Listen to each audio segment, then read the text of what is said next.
This week's guest on The Road You Leave Behind is songwriter Luke Laird, one of the premier songwriters in all of Nashville. He's collaborated with some of the biggest stars in the country music format, everyone from Carrie Underwood to Casey Musgraves to Eric Church and beyond. He's also stepped outside of country music. He's worked with Neo and John Legend as well.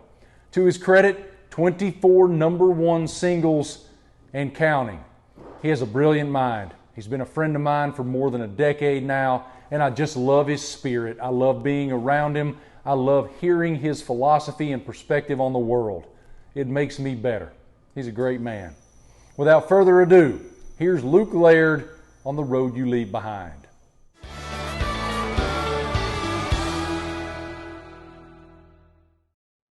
Check. Yo, you there? Yo, I'm trying to get my There he is. All right. Are you getting audio?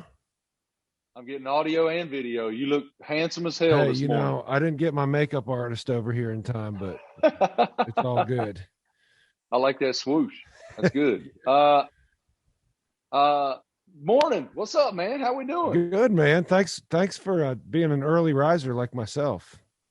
Oh, I've been up for 3 hours now. I got 3 kids, dude. You know the score. Oh, I hear you, You buddy. got them youngins running around like wild heathens. You better be up early. I hear you, man.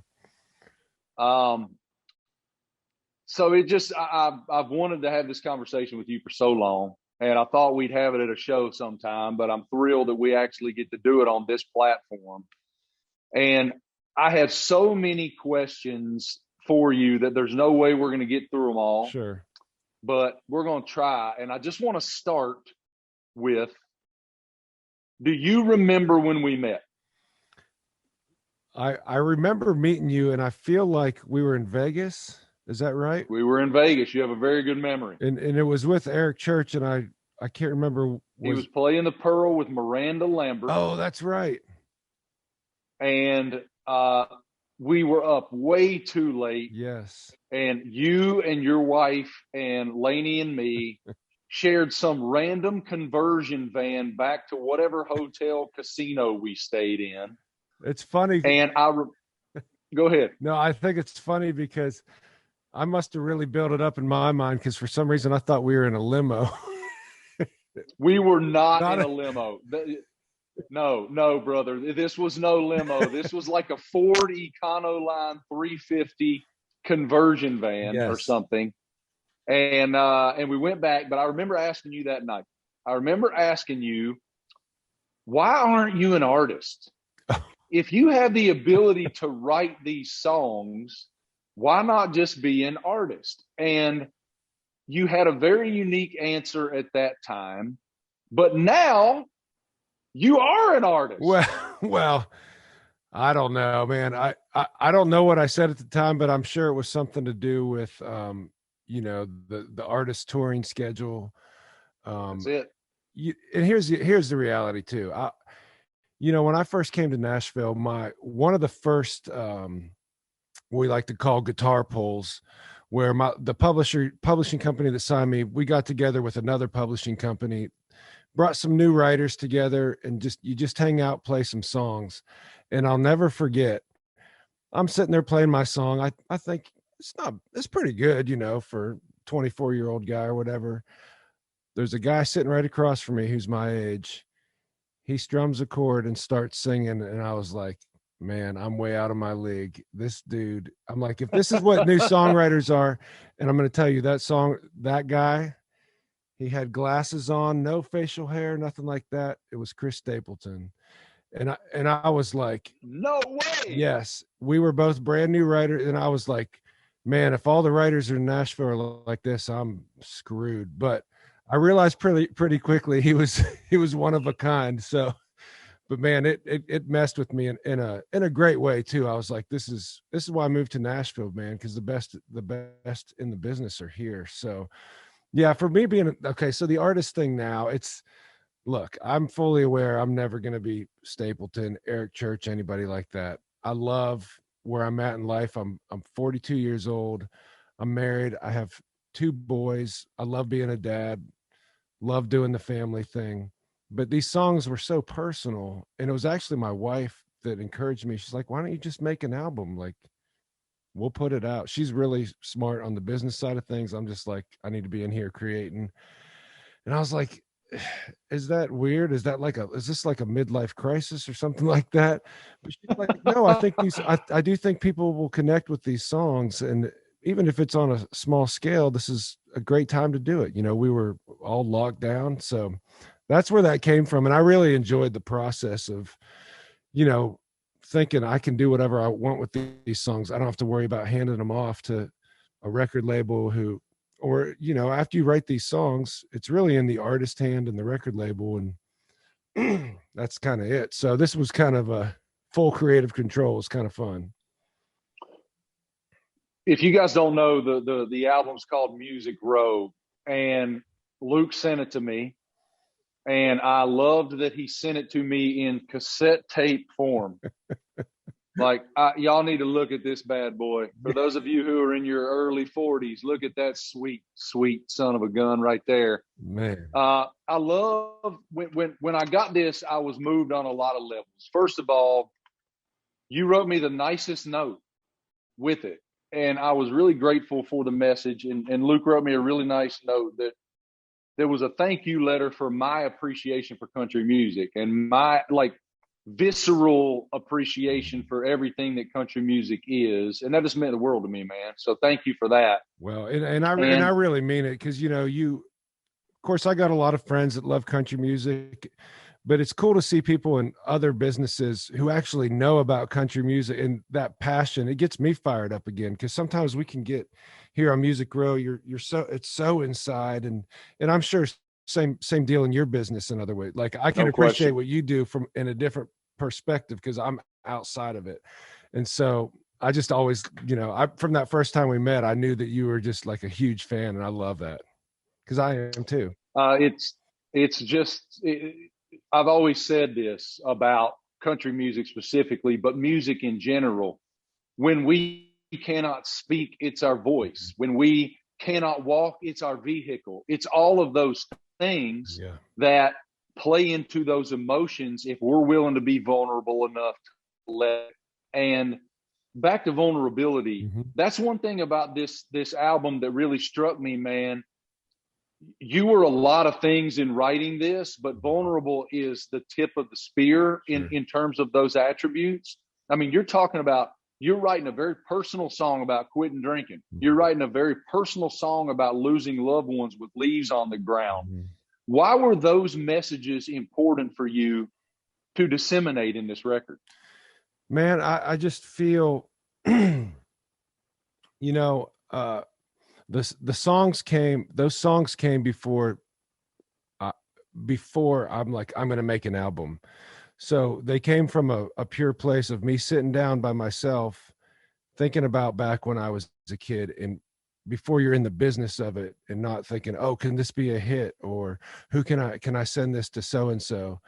I'm sitting down writing these songs from just a very personal place of what I'm actually feeling right now.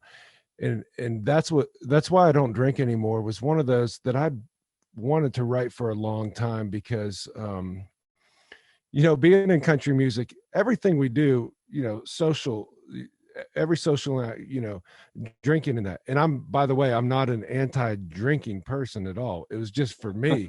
I've written more drinking songs since I've been sober than when, but the problem with me is it wasn't just a good time on a Friday night. It turned into poor decisions on Saturday morning, you know?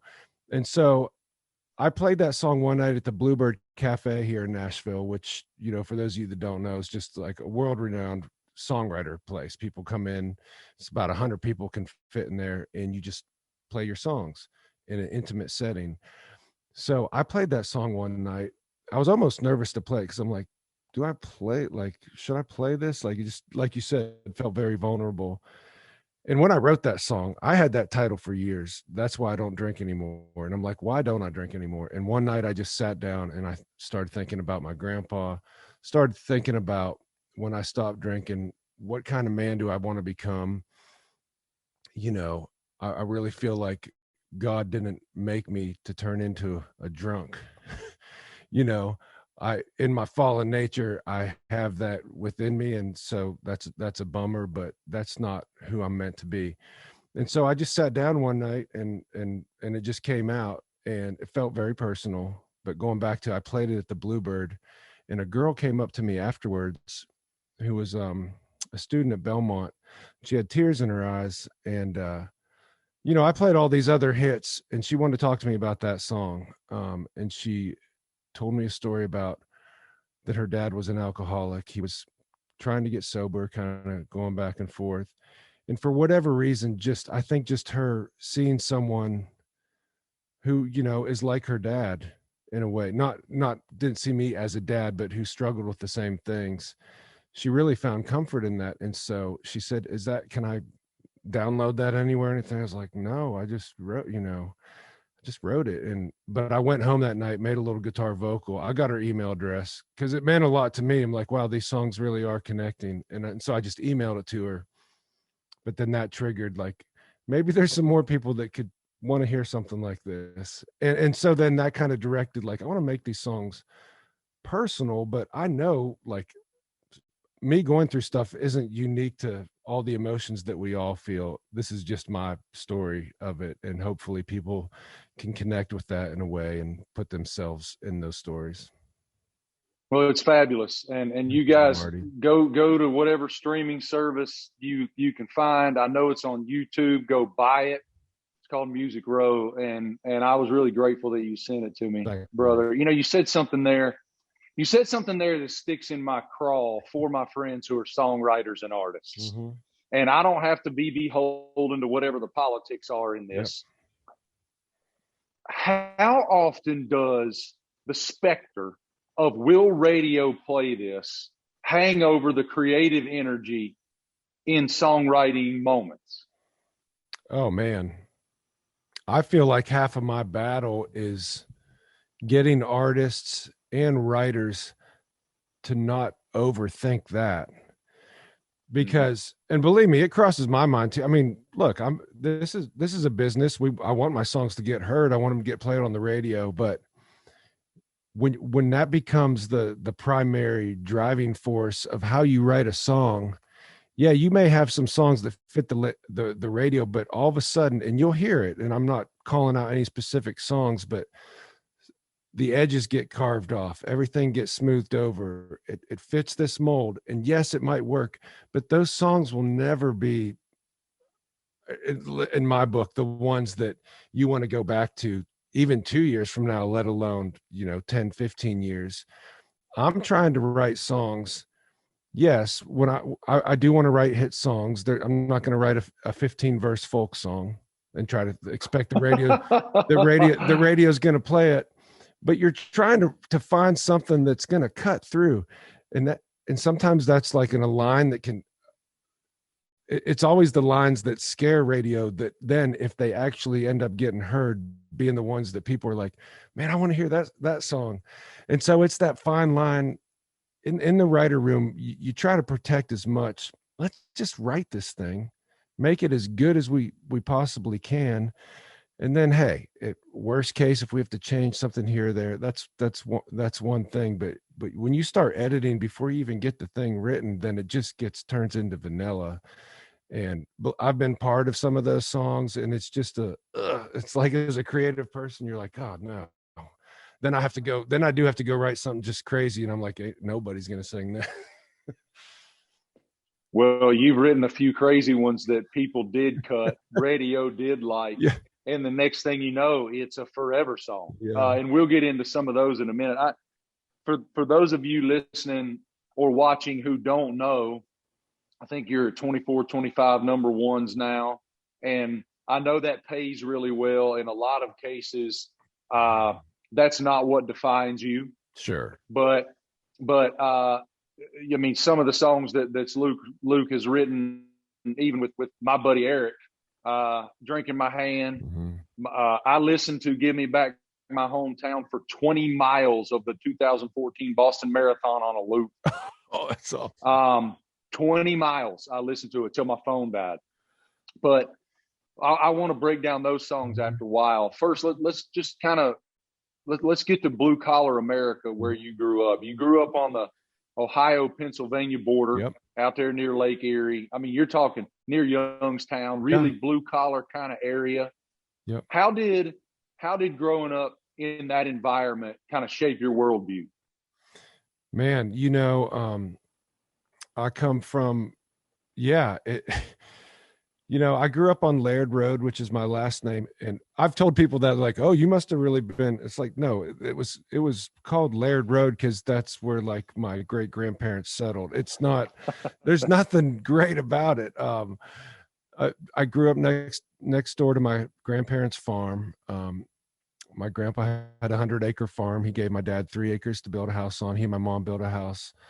And small town, I feel like I was around just hardworking people and not, even moving to Nashville, it can have a small town feel as a city, but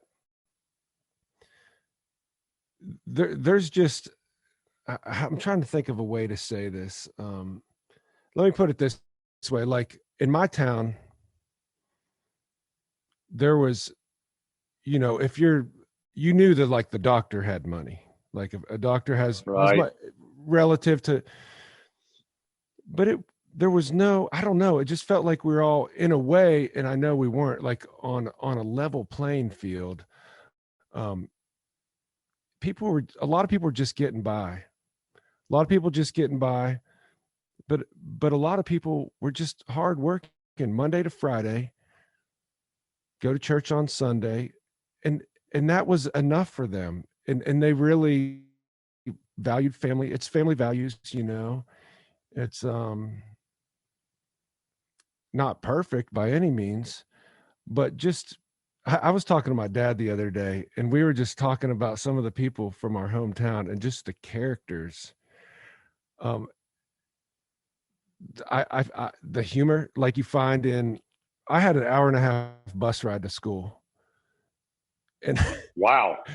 And so now I only lived like 10 miles from the school, but by the time you take all those stops and you're thinking it's rural America and it's rural, like where you would see in North Carolina, West Virginia.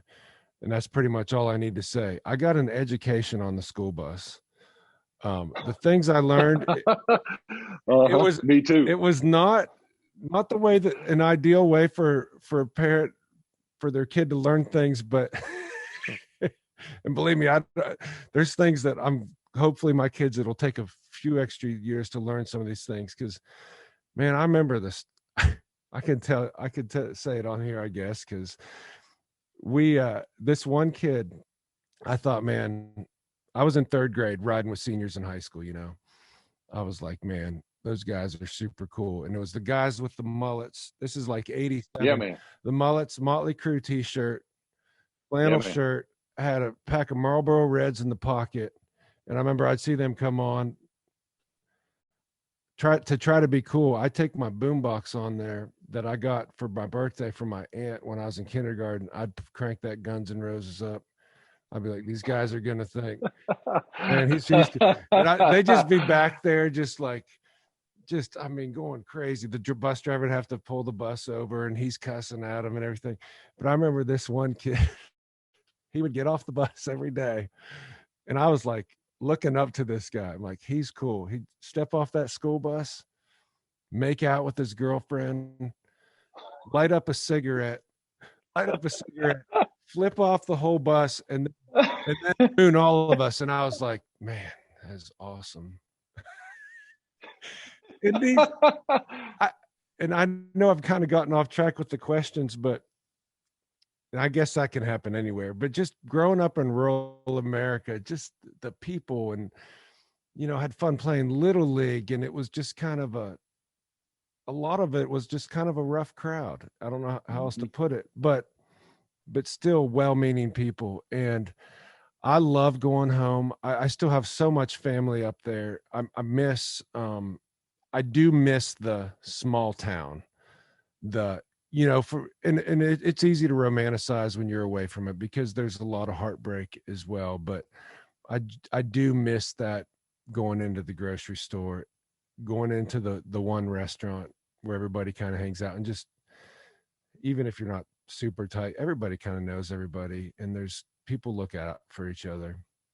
I loved growing up there. I really did. It's, it can be kind of sad when I go home now too, because as you know, in that area of the country too, just so many of the jobs are gone. Yep. The way it used to be is different. People have had to move out, and where I went to high school, it's now other schools. So it's not growing, and we can take for granted when you live in areas where it just feels like everything's happening and moving on. I can completely relate. I grew up in Appalachia. I'm the same way. I'm so proud of where I grew up. I'm proud of what that environment made me. Mm-hmm. I'm so grateful for the parents that I had who taught me the lessons that I learned. And I carry that with me every day. But I was always somebody who, despite the fact, hold on, I got a call coming in. It's probably some robo call. Get out of here. Despite the fact that I was proud of that, I always had these fantastic dreams that those borders would not hold me. Yeah. I knew that I just knew in my heart, whether that was wanderlust, whatever that was, I was going to go be something, man. Mm-hmm. I was going to take that with me. I was never going to forget that. I will always be rooted in that, but I'm going to fly, man. Yeah. And I feel so grateful that I've been blessed to be able to do that, and that all of those guys that I grew up with who are still there, as happy as they can be to be there, are actually proud of me that I did that, that I took that approach. And that means more to me than I could ever articulate. Oh, yeah. When did music enter your sphere? Man, music entered my sphere early on.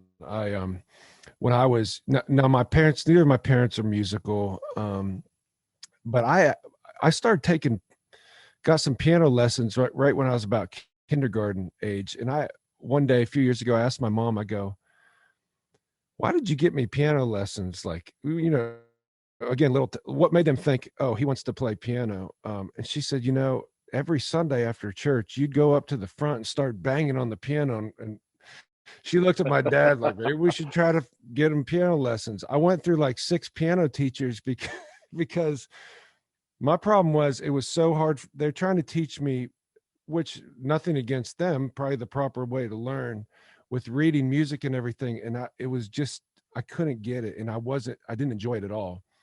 They finally found a guy who went to the local high school, super talented. His name was Dennis C. I'll be forever grateful to this guy. And he was play by ear, really good. And he would come over to the house and he's like, oh, Luke plays by ear. And he'd show me chords. Well, so that was the end of me trying to read music, but he would show me chords, and he actually wrote some songs, and I would learn like his songs. And from that moment on, I was kind of making stuff up, like not thinking, oh, I'm a songwriter. It's just like I'd sit down at the piano, write something. And then first grade, I was like, I want to play guitar. My dad, they were thinking, okay, who do we know that plays guitar? Again, Northwestern Pennsylvania, not a musical hotbed, not a big music scene. So he found this woman who was a secretary at one of the churches in our town, and she was kind of like this old hippie, had hair down to her knees. They dropped me off there. She lived by herself, and I remember, man, it kind of smells weird in here. Years later, I realized, oh, that smelled like weed in that house. I thought it was like the way cats smelled or something. But they dropped me off there. Half hour a week, and she'd teach me some chords, and it just opened my world up, and I would just loved music. Once I got to high school, I never was involved like with music through the school or anything, because I was so I loved basketball so much. So I spent playing basketball, summer camps, all that stuff. But I always loved. That's when I really got into country music, because it was the 90s, and I just learned all those songs. I'd sit up at night with my boombox if I wanted to learn a new George Strait song. It'd come out I'd hit play, 2 lines at a time, hit pause, write down those lines. And at that point I was kind of learning song form. I wasn't doing that to learn that, but I realized that's what was happening. I'd learn it, then I'd write the chords down, I'd figure the chords out, and I'd had a notebook of all these, not songs I'd written, but country songs that I just wanted to learn how to play. And then in another notebook was songs I was writing. And so they weren't that good, but I was putting them together. So you're that era, to me, it's the greatest era of country music. The 90s to me is the sweetest spot. And granted, those were my formative years. Sure. Those were the years where I was trying to figure out who I was, what I wanted to be, where I was going. But everything they were saying was my town. Yeah. All of it. Every bit of it was my town. And so it was so relatable. So true. Man, same deal for me. And for me, being in Nashville now, starting as a fan, and I'm still a fan, I got to pinch myself every day because I'm like, shoot, man, I got David Lee Murphy in my phone. I got, and I feel the same way, man. Trust me. And there's young artists, that come in that they don't know that stuff. And nothing against them because they didn't grow up through that time. But I also love being able to sit in a room and I'm writing with John Party and I'm like, dude, I know Thinking Problem by David Ball. Go check out Honky Tonk Healin' on that same album, that feel. And so it's like, oh, this is awesome. I love getting to do that with new writers or artists or stuff like that, because I know that music because that's what I grew up on. And so I'm like, holy crap. Like one night I remember meeting Dina Carter. She had Song of the Year when I was a senior in high school, Strawberry Wine. And she was also the hottest thing on the planet. Well, yeah. And I was like, man, I can't believe I'm talking to Dana Carter. I think I actually even said it to her because at this point, I don't care. I'm like, I'm just going to tell you, like, this is kind of surreal for me. And it's so much fun, man. I am still a fan. I'm a fan of new artists. There's still so many great, Morgan Wallen. There's so many great new artists coming to town every day.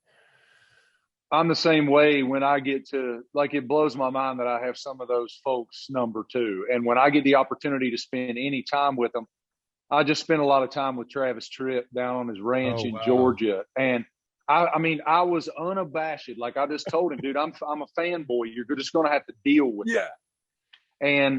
And it's so cool to me when someone accepts that appreciation genuinely and doesn't try to be like, oh no, like I appreciate that. I do too. You were talking about being a hoop head, man, and loving basketball and playing basketball. Let's jump into that. What impact did sports have on your growth as a person? Oh man, such a huge impact. I think sports are, I'm so grateful that my parents got, early on as a kid, Pennsylvania's a big wrestling state. I did wrestling for a little bit as a little kid, and I realized they say after my first tournament, I got my butt kicked about.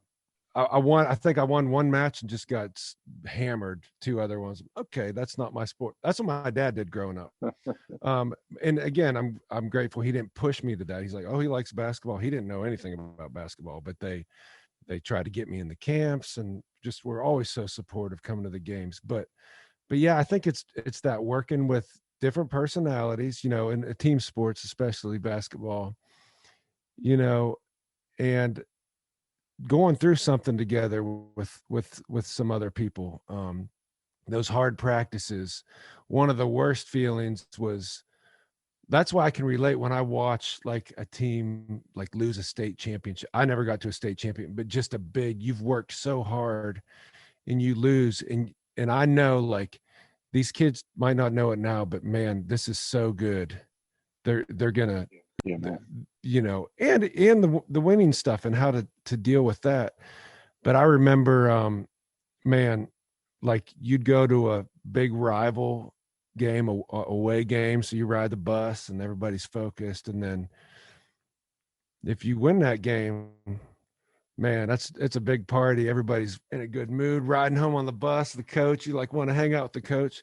If you lost that game, that bus ride better be dead silent. And I'm like, if it was a Tuesday game, like, man, I do not want to go to school tomorrow. Like just that feeling of, but you get up and you do it, and then you get through it. And it's such a good, just like metaphor for life. You know, there can be some big wins, but there's going to be some hard losses and things way heavier than losing a basketball game. But it kind of prepares you through. You got to have some disappointments. I don't know anybody going through life who's just, we're all going to have disappointments, and we're going to have really hard things. In sports, I just think it's sometimes on a smaller scale, at least where I was playing. I wasn't in a pro or even college or anything like that, but it just taught me a lot about, you know, taking some losses and getting back up. But I love basketball, man. When I was in high school, we had some decent teams. Like I still, that's the other thing. I still talk to my coach. We'll still catch up, and I love it. But man, we get to those state playoffs, and every time get pounded by this team. It was called Blackhawk, who would always go on to. I'd look at them and I'm like, okay, they weren't one of those teams that you'd look at come out on the court and like, oh, they're gonna smash us like some all-star. But man, those kids were so well coached and they were so good. And it was Archie Miller, who he was the point guard, his dad was the coach, and they would just annihilate teams. And Archie, was about this big. He was always underestimated, and he would just murder people. He could go, man. He's a Archie point guard, man. Now. It's interesting what you're talking about. I say to my kids all the time, you're going to lose a lot more in life than you win. And so you have to learn to use that loss not only as a lesson of how to win next time, but as fuel to win next time. And you have to learn to lose with grace. That doesn't mean you like it. No. But you have to learn to repurpose it. And I say it all the time, and I also wear them out. Like I'm Uncle Rico, dude. Like I'm Buddy Garrity from Friday Night Lights about my high school athletic experience too. There's such beauty in shared sacrifice. Yeah. And there's such beauty in the fact that whether it's hoops and certainly in football, I always use football, but when you step between the lines of a football field, all those socio-political lines that divide us out there, they're gone. Yeah. They don't exist anymore. You have to lean on your brother, and he has to be self-disciplined enough to be the best version of him so you can be the best version of you, or you ain't winning. Yeah. So true. Man, that is so true. I bet you have so much insight, especially with the people that you get to talk to at the highest level. I'm fascinated with the Nick Sabans and the people who just deliver. And somehow they're able to get that many people on the same page and buying into this culture. It's fascinating to me. We'll have that conversation sometime at a show. Yeah, for sure. All right. I want to talk while we're on hoops. Mm-hmm. I was thinking about this. We're going to go back to like our youth and we're going to discuss hoops real quick. All right. Okay. So who's the GOAT? Michael Jordan. Thank you. You heard it from Luke Laird, America. Because everybody wants to know. Debate. It's not even a debate, bro. Like, I don't understand how we even get to, like, LeBron, generational star, best player of his era. Kobe Bryant, assassin, just utter assassin. Yes. But MJ's the GOAT. I mean, when you see the and look, I guess all great players have this to an extent, but the way I don't know, I just never saw anybody just that the want and this like I do not care, I am winning, and they all knew it when he got on the court. And look, That dude was, I know we all watched the big documentary. I think some of that would be tough in a personal life, but if you're like, you get to pick your people to be leading your team on the basketball court. Hands down, I'm going Michael Jordan, because the way that he's pushes everyone around him, let alone his ability. But it's just like, you're just like, I will follow you. That dude is right. No question. And I feel like too, what doesn't get enough respect is every time Michael Jordan went to the rack, he got assaulted every time. Every single time. In today's game, he would score 75 a night. Oh, yeah. You can't hand check anymore? No. Turn the lights out, Sally. It's over. I mean, him having to play the Pistons, I mean, those guys were brutal. Just brutal. You're down one. This may be the same answer. Down one, 5 seconds to go, all time. Who gets the ball? I'm giving it to Michael Jordan, man. Michael. All right. For whatever. Look, Steph Curry's a better shooter than Michael Jordan. I mean, LeBron James physically stronger, but there's something, I don't know, and maybe I'm crazy, but I'm like, I trust this guy's going to make something happen. You're not crazy. Better handle, AI or Kyrie? I got to go. I think Kyrie's got better handle. You got a nasty handle, man, but AI was a dude. I need to go back and watch some of those games. He pound for pound, and he would dunk on people like on people at 6 foot or 6'1" or whatever he was. Is there any team ever from 1993 forward? You pick your 12 players from 93 forward who could play with the Dream Team. Oh, who could play with the original Dream Team? Are you saying like be on the team or play against? No, I'm saying challenge them. The Dream Team is the Dream Team, but I mean, LeBron, Kobe, Steph, all the guys from that time forward. Yeah. I for sure think the athletic ability, they could. I just don't know if all those guys could buy into the system of just the cutthroat, like, man, one thing, and look, I'm no expert on sports, and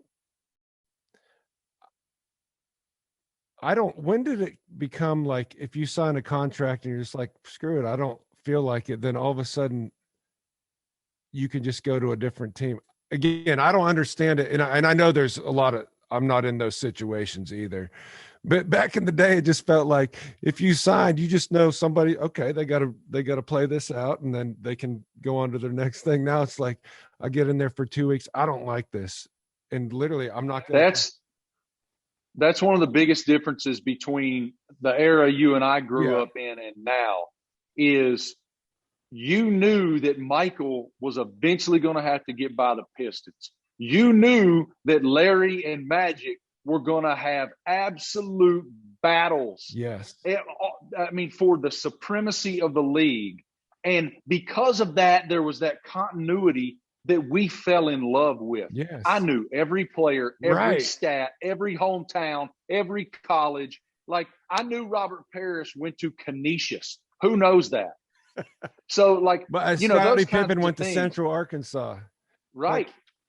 Right. Pip's in town. You should probably see Scotty at the hop-in all the time with Scotty Jr., who, by the way, is a ball player. He is. I haven't run into him in Nashville, but I know a lot of people was like, man, I ran into Scottie Pippen. That's true, man. So I'm fascinated by several other parts of your career, but one of which is the fact that you graduate from Middle Tennessee State, and you are all of a sudden this tour management person for Brooks and Dunn. Yes. What did you learn by osmosis during that period of your career? What was that like? I'll tell you, first of all, those guys were awesome to work for, and it was a great, I'm just going to be honest, the way that all happened. So when I was in college, I dated Ronnie Dunn's daughter. Oh, Yeah. And, and by the way, we still get along. She lives here in Nashville and everything, but Ronnie, we always kind of got along. And I get out of school, or no, it's the summer before. It took me 4.5 years. I'm surprised I made it out in that time. But the summer before, so in the summer, the real world started. In the summer, yeah, exactly. In summertime here in Nashville, I was parking cars at Opryland Hotel. I was valeting. So then the next summer comes around and Ronnie's like, "Hey man, you got a job for the summer?" I said, "Well, I'm just gonna be parking cars at the, it's decent. I get cash. The only problem was you'd get that cash and then I'd put it in my S10 and drive straight to Tower Records, and it was gone before. I was like, dadgum, I need to pick up some more hours." So, but Ronnie's like, why don't you come out on the road with us? I was like, okay, awesome. Like, doing what? He goes, I don't know. I mean, I'll talk to Scotty, who was his tour manager. And I was like, man, thank you. Like this, what a great, I'm like, huge country music fan. I'm going to get to go on the road. I've never been on a tour bus. First day, he told me where to meet the crew bus. I get on, I get my own bunk and everything. I'm like, man, I'm living the dream. And I get off that bus 7 a.m. the next morning. And I don't even remember where that first show was. It may have been in North Carolina somewhere. And I didn't know anything about what's going on backstage. I just knew find Scott Edwards. And so I talked to Scott, and he was super cool. He's standing out there smoking a cigarette. He goes, yeah, man, just go in there to the production office. And I was like, what's a production office? I literally didn't know anything. So from that point on, I kind of was like Scotty's right-hand man, and I would do anything. And so there were some shows, like if the merch guy was out, I would go sell t-shirts. I learned how to count out t-shirts, collect the cash. This is, before everybody could pay with the card and all that.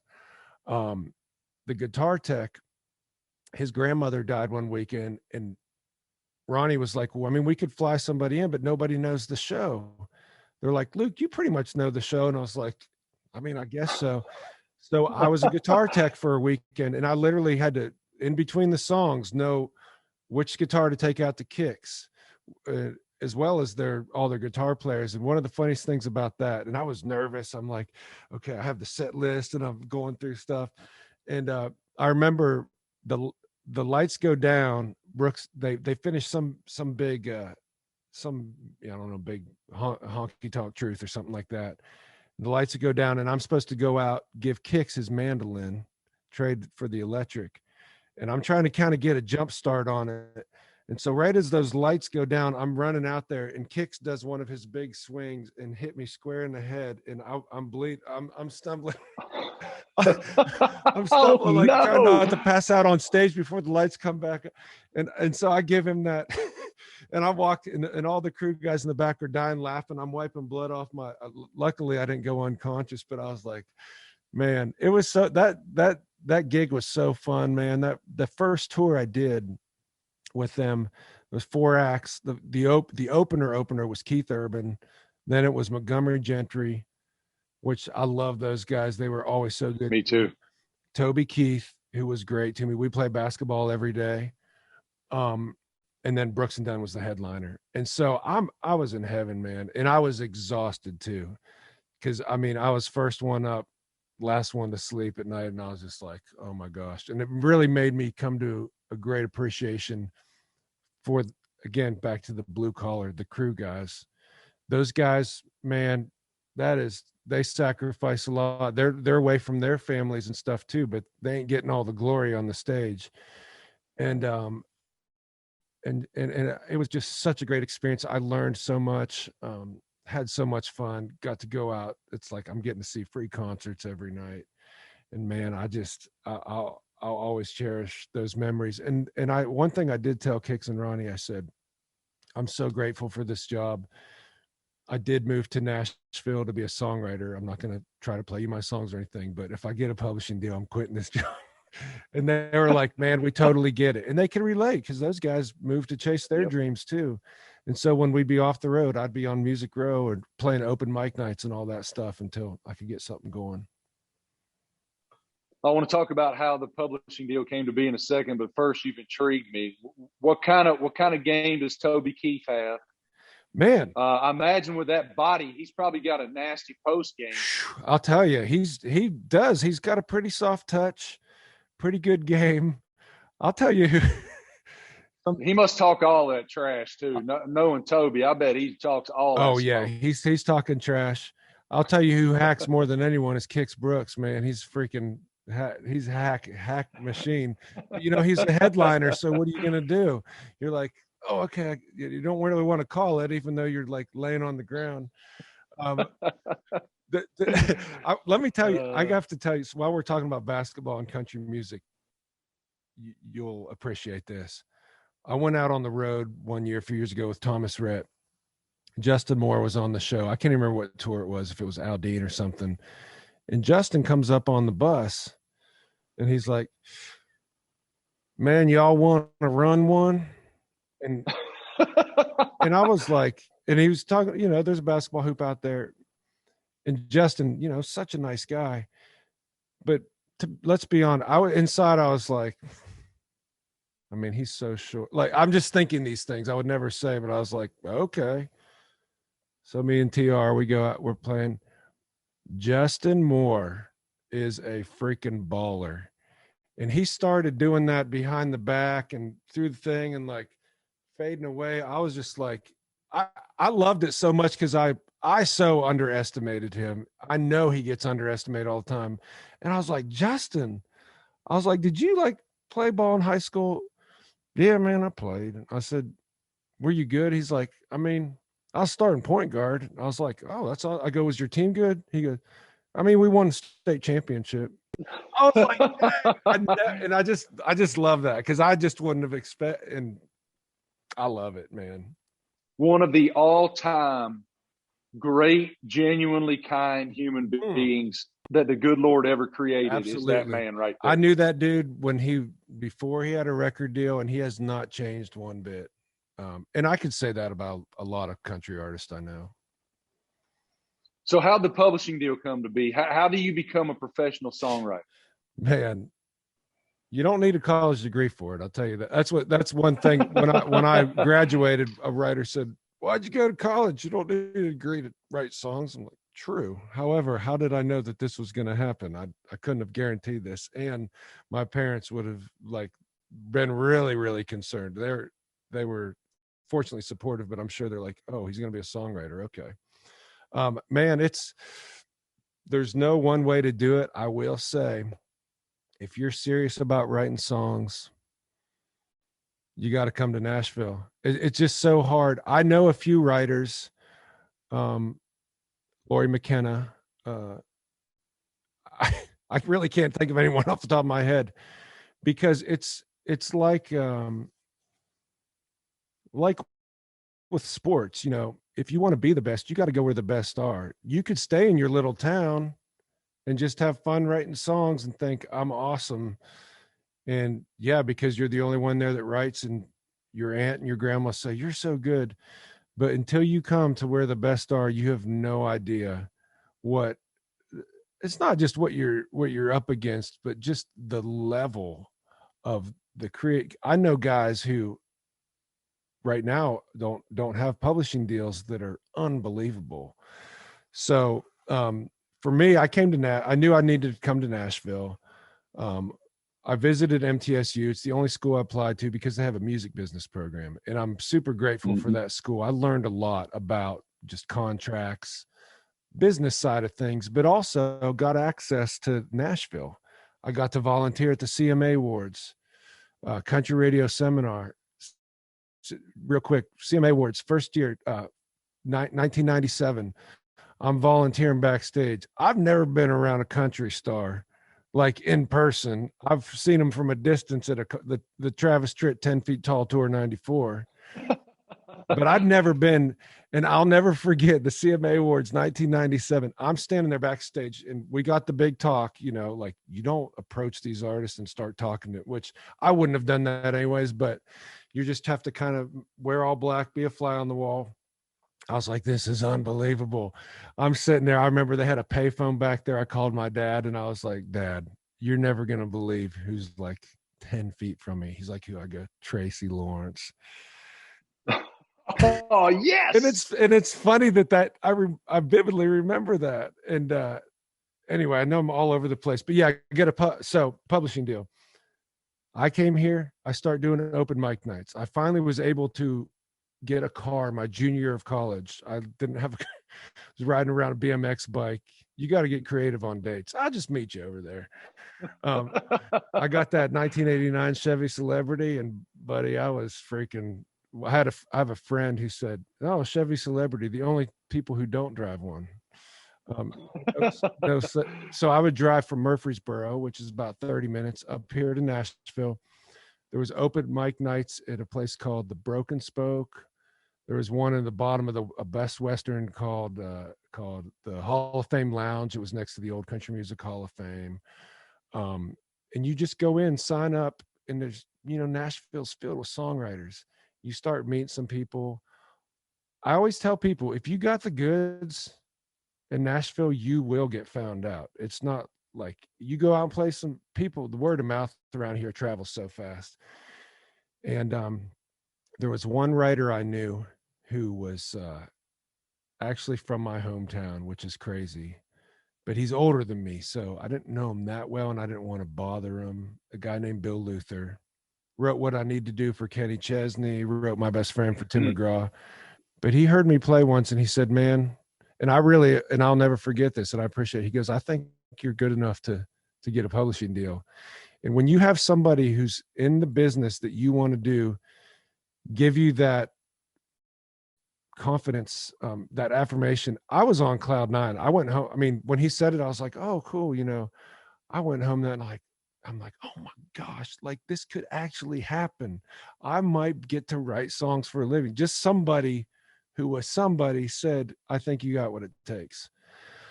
And man, he introduced me to who eventually would sign me to my first publishing deal, but it opened the door to get in, to walk into a publishing company, sit down and play songs for people. Now it took like 2 years of me playing for 8, 9, 10 different publishers, nobody offering me a deal, but there was, it could be a little frustrating, but there was enough they would left the door open for me to come back. So I was just like, every night I'm writing songs. When I was out on the road with Brooks and Dunn, as early as I had to get up, I would still find little pockets of time, try to work on a little verse, get home. And I was just so hungry. And man, I still can't believe I get to be creative for a living. It's such a gift. And to work with all these talents. Sure is. So that's one thing that I can't imagine what the emotion is when something that came out of your mind and out of your soul ultimately winds up being created. And then not only is it created, someone who has the voice to disseminate it chooses to cut it and disseminate it. And then you're standing in an arena show with an artist who is singing something that came out of your mind and soul, and 20,000 people are singing it back to them, and it's your words. What is that emotion? I can't fathom what that must be. It's almost overwhelming. It just makes you feel, I'm just like, God, thank you. Thank you that I get to do this. It's so cool. Yeah, it's hard to explain that feeling of walking amongst people. They're singing this song. They have no idea that I had anything to do with it. I love that. And I know you probably want to talk about Eric, but I'll tell you the Eric song. So when we wrote Drinking My, I have a feeling we'd have to look at the date when you and I first met. I think I might have I think we may have written Drink in My Hand on that tour run. I could be wrong. Or was he playing it at the show yet? That would make sense time-wise, because I think that show was 2010 and Chief came out in 11. Yeah, so it wasn't. It makes sense. And it was time-wise. on the Miranda tour. We also wrote Don't Blame It on Whiskey on that run, which John Party ended up putting on this record. Yep. But anyways, here's just maybe a little visual for the listeners. So on that tour run where I met you, Marty, was at one of the shows. I think we were in South Dakota or something like that. I can't even remember. I know it's freezing cold. I go out and, this Eric obviously had a lot of fans before he's super up, but we're playing. I say I wasn't playing anything. I was drinking coffee on the bus, but we go into, I'm like, I'm going to go watch the whole show tonight. I walk in, it kind of looks like an armory of some sorts. It's kind of like a building that feels like everybody's kind of on one level. There's maybe a few bleachers on the side. So I go out to the front of house to watch this show. And I don't know what the bar setup was at that place, but it looked like, I don't know if they just had kegs or something, because felt like thousands of people carrying red Solo cups at a concert. So, but I was looking at that, and people, Eric has the passionate fans and they're watching him.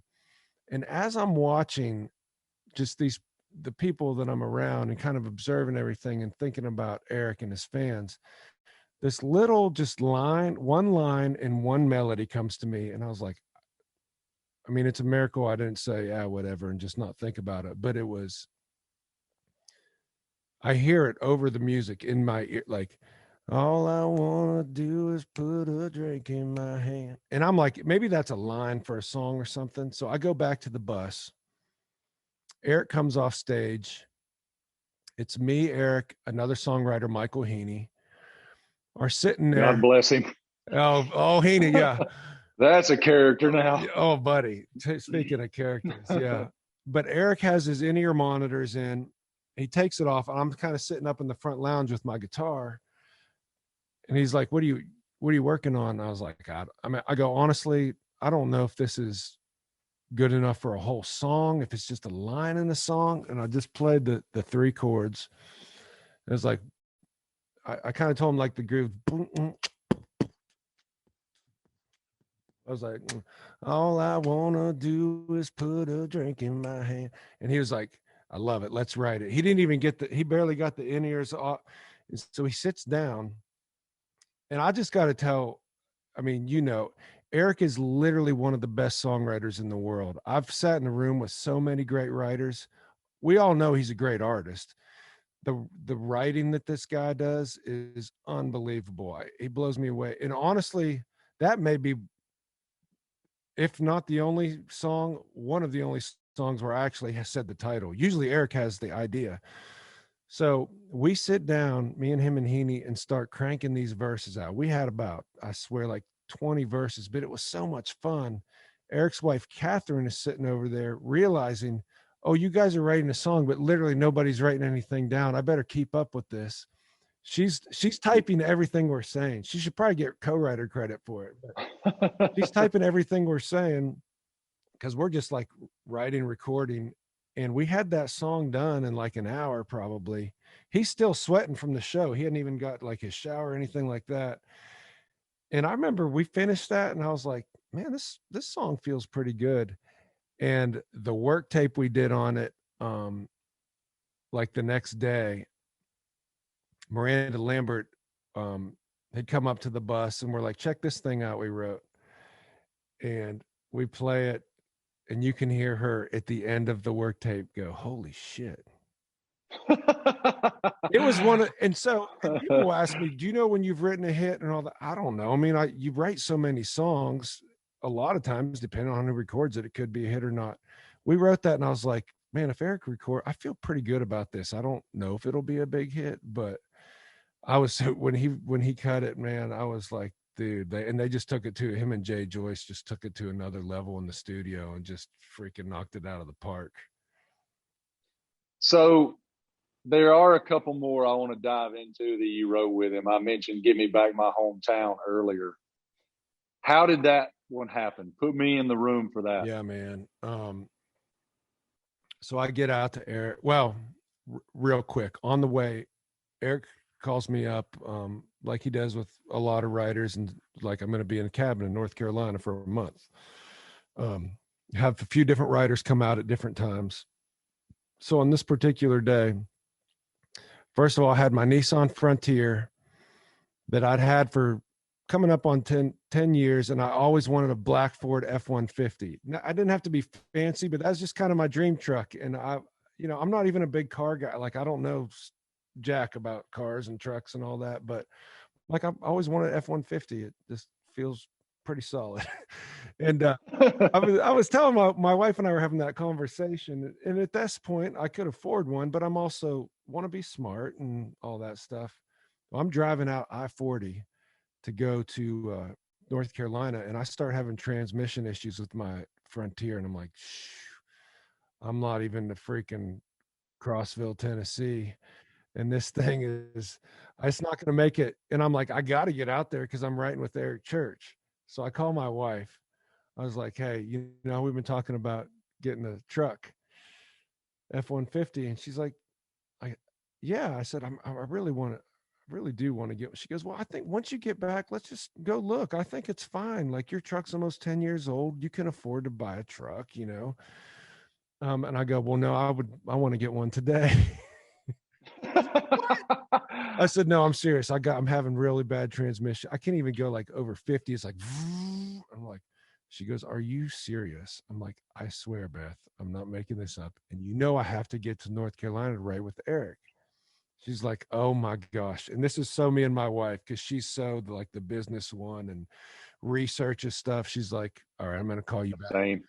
She's like, I'm going to call you back in like 10 minutes. So I'm just kind of coasting along there. She goes, okay, there's 2 dealerships in Knoxville. At this one, they have this, this, and this. At this one, they have that. I think you want to go to this particular dealership. And I think they have a couple black F-150s. I was like, awesome. She goes, I just emailed you the Edmunds report. Do not pay more than what I just sent to you. I was like, okay. So I pull in. It's a Monday morning, pouring rain. Probably not a lot of cars being sold. This dude's standing there, like kind of in the overhang, and has his hood up, and he's smoking a cigarette.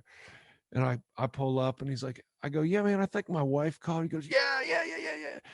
He goes, man, I think we kind of have over here what you're looking for. And I see this one black F-150, and it was like the light from heaven shine down. Yeah, totally. Well, I said, man, yeah. I go, I want to buy that truck. And he goes, oh, okay. And I said, he goes, well, do you want to test drive it? I was like, no, I don't have time to test drive it. And then I started thinking in my head, oh my gosh, if I don't even test drive this thing, I'm just trying to think, how fast can I buy this truck? So I said, okay, I better take it around the block. So I drove it, and I'm like, however the fastest way we can get this done, because I got to go to North Carolina. I didn't say I'm going to write with Eric Church or anything like that. It's like, okay. And so I bought that. I mean, it still took a while, but I bought that thing as fast as I could. I don't have the cleanest truck.